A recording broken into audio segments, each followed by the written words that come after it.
the best in the NFL there is today. And Payton's got the first down. Look at him run across the 40. Payton. Oh, Payton still on his feet. Walter Payton, look at this kid play football. Isn't he something? He is literally astounding. Legend, warrior, sweetness. 3 words to describe Walter Payton. Arguably the greatest running back of all time. But consider these 3 words. One-man band. Payton was just that in 1977, carrying the Chicago Bears in perhaps the greatest single season a running back has ever had. The term workhorse doesn't begin to describe number 34's impact in 1977. In his 3rd season, Payton had an NFL high in carries, yards from scrimmage, yards per carry, and touchdowns. Not to mention taking home league MVP honors. From the first quarter of the first game, sweetness was the heart and soul of this team. Payton, a tough guy, Tom. He's as tough as any running back in the league. He's got the quickness, he's got the lateral movement. He's just a complete football player with a great attitude, and he's the kind of guy you want on your team because he's going to produce. 2nd down, 7, a delay to Payton.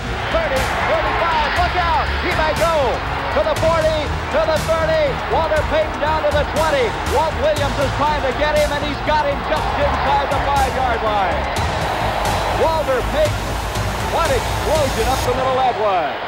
Here's the case for Payton. No running back has ever had to carry more weight in a single season.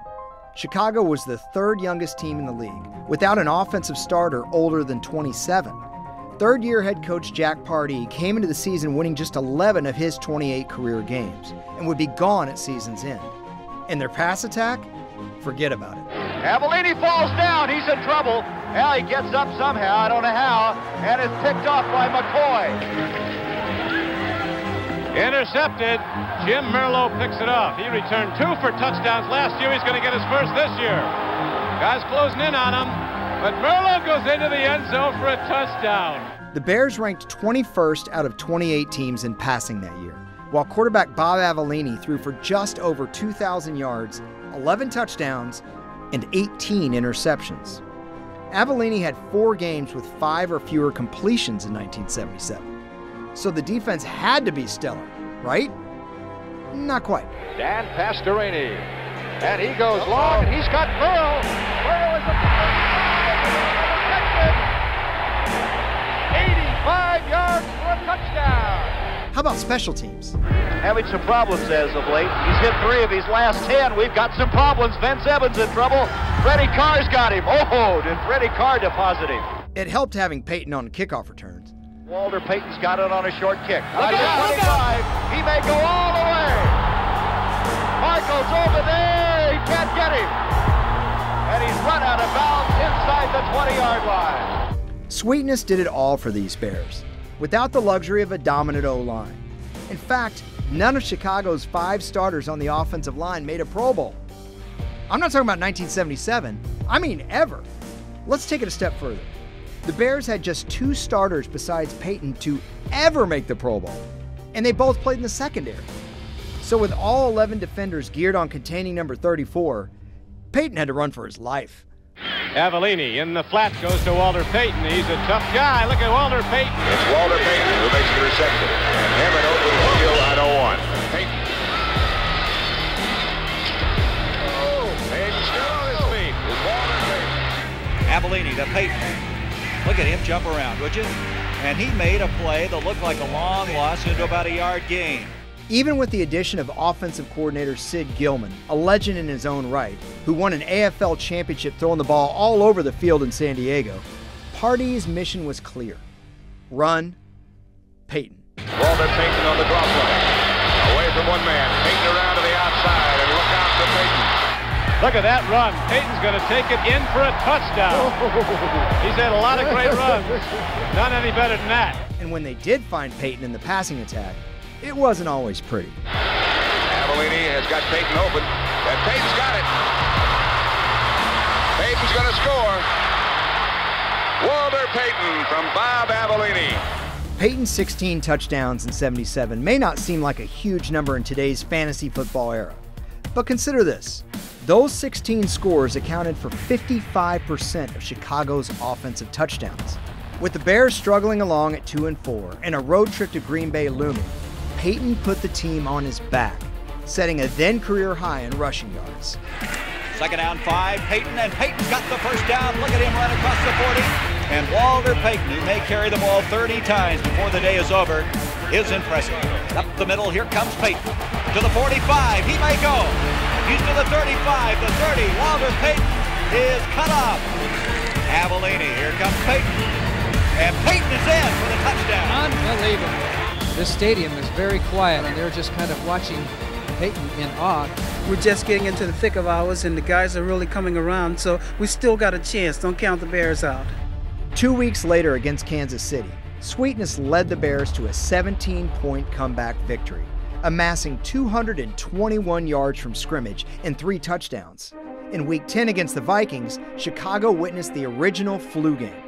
Battling illness on a frigid afternoon, Payton delivered his signature performance. Inside handoff, big hole. Payton up the middle to the 50, cuts to the outside of 45, tripped up. Sliding to the right side, it pops out of the 30 to 35 to 40. Following his blockers, trying to turn the corner to the right side, gets in for the touchdown. They've been going to Payton all day. Bob Avellini has passed the ball only one time, and that was to Walter Payton on the flat. To give to Walter again. Breaks to the outside of the 40, to the 45, the 50, the 45, the 40. He's down to 5 like he's got 2 in the meat. Deuce backfield. Avellini to Payton on a sweep to the right side. Needs a block. Walter Payton becomes the all-time single-game rushing leader in the NFL. The Bears were 8-5 entering the final game of the season. A win against the Giants would send them to the postseason for the first time in 14 years. 199 yards would give Payton the single-season rushing record. Problem: ice. Lots of it. Sweetness had no chance for the record on a Meadowlands playing surface that doubled as a winter skating rink. With both teams battling the elements in almost 5 quarters of action, Payton came through with Chicago's Cinderella season on the line. Coming was Kelly, and he got the pass to Payton. And Payton is still in bounds before he is knocked down by Carson. 30-yard field goal is up. Good! The Bears win! And the Chicago Bears have won the wild card with 4 seconds left to go in the season. A week later, though, the class of the NFL and eventual Super Bowl champion Cowboys trounced Chicago's overachieving group in a 37-7 demolition. Payton was held to just 60 yards on the ground. Okay, so you've heard the case for Payton's 77 campaign. Who else is in the pantheon of all-time greatest seasons by a running back? He's got it, and a brand new single-season rushing record. Charger fans are witnesses to history! Eric Dickerson and LaDainian Tomlinson still hold the single-season records for rushing yards and rushing touchdowns, respectively. Nobody's gained more yards from scrimmage than Chris Johnson in 2009, and O.J. Simpson was the first to ever hit 2,000 rushing yards in a season. He's going to score! Touchdown, Cowboys! A 60-yard ramble by Emmitt Smith! Emmitt Smith scored 25 touchdowns in 1995. Jamal Lewis had his own 2,000-yard season in 2003. That same year, Priest Holmes set a then record for touchdowns in a season. Then there was Shaun Alexander, who won the MVP in 2005, leading Seattle to a Super Bowl. Outstanding seasons, sure, but Payton didn't have Larry Allen, Jonathan Ogden, Will Shields, or Walter Jones to run behind. TD running like a possessed man. Breaks a tackle. He's got it. There it is. In 1998, Terrell Davis hit 2,000 yards on the best team in the league. Marshall Faulk caught 81 balls and scored 26 touchdowns in 2000, taking home MVP on the Greatest Show on Turf Rams. But compare Bob Avellini to John Elway and Kurt Warner. Come on. Jim Brown's most productive season came in 1963, with over 1,800 yards rushing for a strong Browns team. Marcus Allen won league MVP in 1985, averaging 28 touches per game. And Barry Sanders was on a path of destruction in 1997. There's Adrian Peterson's comeback campaign in 2012, which saw him reach 2,000 yards a year after tearing his ACL. But as great as those seasons were, Brown, Allen, Sanders, and Peterson were all part of good teams featuring multiple Pro Bowlers.